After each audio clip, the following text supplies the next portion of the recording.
ఇది ఈవిడ గారి పుట్టిల్లా అయినా ఇక్కడ పెట్టడం ఏంటి? అదేంటే స్వర్ణ అలా మాట్లాడతావు? చలిమిడి అత్తారింట్లోనే కదా పెట్టేది. ఎవరికి అత్తారిల్లు? ఈవిడ అత్తే ఈ ఇంటికి నాకు సంబంధం లేదని వదిలెళ్ళిపోయింది. ఇంకా ఎవరు అత్తారిల్లు? ఏంటి నీ చలివిడి? బుద్ధి తక్కువ మాటలు మాట్లాడకు స్వర్ణ. ఇది మా నాన్నమ్మ ఇల్లు. అత్తారింట్లో మా అమ్మ ఉండకపోవచ్చు కానీ మా కన్న తండ్రి ఇల్లు అంటే నా ఇల్లు. అంటే తనకి అత్తారిల్లు కాకుండా ఎలా ఉంటుంది? ఏంటి నీ ఇల్లా? కాదు, నా ఇల్లు అంటే వీడిదేనన్నమాట. సావిత్రి, నువ్వు లోపలికి వెళ్ళమ్మా. కాదని ఎవరైనా అంటే వాళ్ళే ఇంటి వాళ్ళు కాకుండా పోతారు. నువ్వు అనగానే అయిపోతుందా? ఆయన గారిది అయిపోతుందా?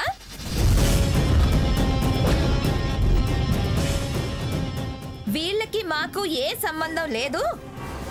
మళ్ళీ ఈ గడప తొక్కనని వెళ్ళారుగా. అమ్మమ్మకి కాస్త ఒంట్లో బాగోలేకపోతే ఆ వంక చెప్పి వాలారు. ఎన్ని రోజులున్నా చుట్టపు వ్యవహారమే కానీ చట్ట ప్రకారం వాళ్ళకేం హక్కుంది?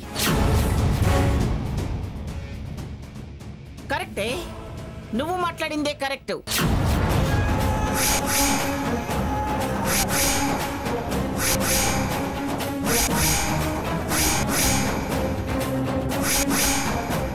ఏంటి కరెక్ట్?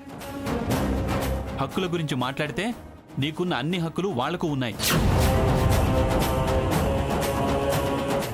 ఇంకా వాదిస్తే హక్కులున్న వాళ్ళు వాళ్లే.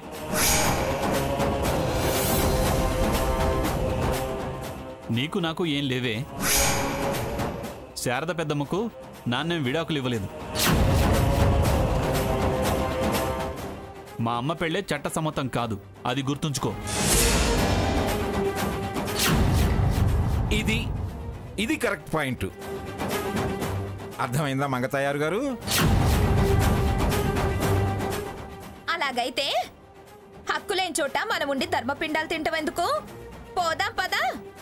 నేనేమో బుజ్జుగాన్ని వీపును కట్టుకుంటాను. ఇద్దరం అడుక్కు తింటూ బతుకుదాం.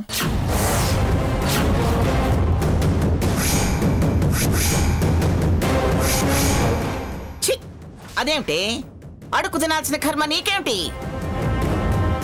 బుద్ధులు అలా పుడుతున్నాయి. ఓర్పు మాలింతనం అదే మిగులుస్తుంది. నీకు ఆస్తి మీద అధికారాల మీద మోజు, వాళ్ళది అభిమానం, ప్రేమ.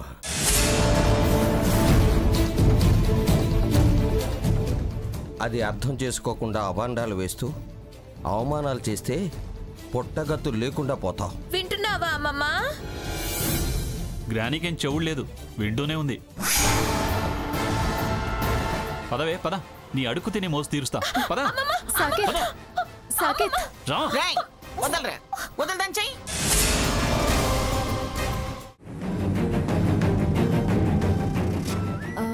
అమ్మమ్మ గారు, మీరు కళ్ళు మూసుకుని ఇలాగే ఉండండి, నేను ఇప్పుడే వస్తాను. ఇలాగే ఉన్నా? ఇలాగే ఉండండి అమ్మమ్మ గారు. సర్లే. చూడండి, అమ్మమ్మ ఎంతవరకు వశీకరణంకి లోనైందో టెస్ట్ చేయడానికి ఈ గెటప్ చేంజ్ ప్రోగ్రాం పెట్టా. తన్ని నంది అంటే నంది అంటుంది. టోటల్గా నా వశం అయ్యింది. ఇంకా నా చేతిలో కీలు బొమ్మే. ఇలాంటి పగటి వేషాలు, పిచ్చి పనులు చేయించి పరువు తీస్తాను. ఇమేజ్ మొత్తం డ్యామేజ్ చేస్తాను. ఈ ముసల్దానికి ఏమయ్యింది, ఇలా తయారయ్యింది అని జనం అసహించుకునేలా చేస్తాను. ఇప్పుడు ఈ గెటప్ మాత్రమే మారింది. తర్వాత స్టెప్లో ఇంకా విచిత్రమైన పనులు చేయిస్తాను చూడండి. మీరు అర్జెంటుగా ఈ విషయం భాగీరథమ్మమ్మ గారికి ఫార్వర్డ్ చేయండి. నేను అమ్మమ్మని ఇక్కడి నుంచి క్లబ్కి తీసుకెళ్తాను. సరే కానివ్వు. చివరికి పిచ్చెక్కిందని మెంటల్ హాస్పిటల్లో జాయిన్ చేద్దాం. All the best Swarna. Thanks. All the best స్వర్ణ. భలే భలే మగాడివై బంగారు నసామివై. అమ్మమ్మ గారు, మీరెందుకు చేసుకుంటున్నారు? నేను చేస్తాను కదా. చేసుకుంటున్నానే, ఊరికే ఎలా ఉందోనని. ఎలా ఉంది?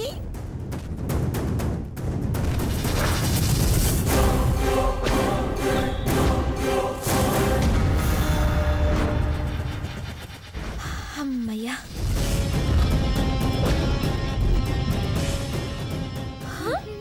అమ్మమ్మ,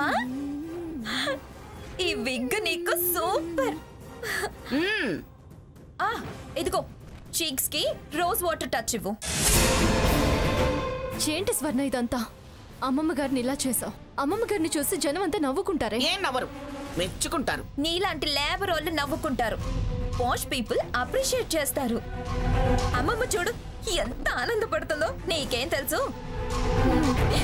అమ్మమ్మ, ఇంకా డ్రెస్ కూడా చేంజ్.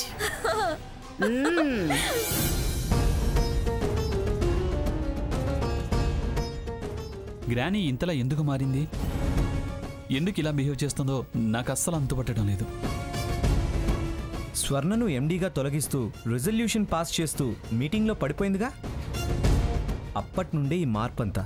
అసలు దాన్ని ఎండీ చేయడంతోనే ఈ మార్పు మొదలైందని నాకు అనుమానంగా ఉంది.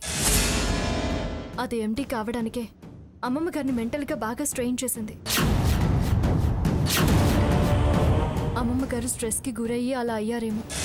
తర్వాత కూడా తనే నిన్ను ఎగ్జిక్యూటివ్ చైర్మన్ చేసింది కదా. అది ముడిపడకుండా చేయాలనే ప్రయత్నమే భాగీరథి స్వర్ణ కలిసి చేశారు. కానీ వాళ్ళు సక్సెస్ కాలేదు కదా. అందుకే ఇంకా శత్రుత్వం పెంచుకున్నారు. నన్ను గెలవలేక అమ్మమ్మ గారిని చేతో చేసి లోబరుచుకున్నారు అనిపిస్తుంది. ఏం చేసుంటారు? ఆ భాగీరథి స్వర్ణలు తరచూ కలుస్తున్నారు. రహస్యంగా ఏవేవో మాట్లాడుకుంటున్నారు. ఆ రహస్యం తెలుసుకుంటే అన్ని సమస్యలు తీరిపోతాయి. వదినా, ఎలా అయినా వాళ్ళ బ్లాక్మెయిల్ వ్యవహారం గుట్టు రట్టు చేయాలి. నేను ఆ ప్రయత్నంలోనే ఉన్నాను Saketh.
Welcome madam. Hi. Welcome Manga. Welcome to she club. రా మంగా. మీ అంతటి గొప్పవారు మా క్లబ్కి రావడం మా అదృష్టంగా భావిస్తున్నాం. ఈ శుభ సందర్భం మాకు చాలా ఆనందాన్ని కలిగించింది. నీకన్నా గిట్టని వాళ్ళు మాకెవరూ లేర్లే. చేదో పదవి అని పరువు తీయాలని ప్లాన్ వేసినట్టున్నారు మీరు. మర్యాదగా కూర్చో వదులు, లేకపోతే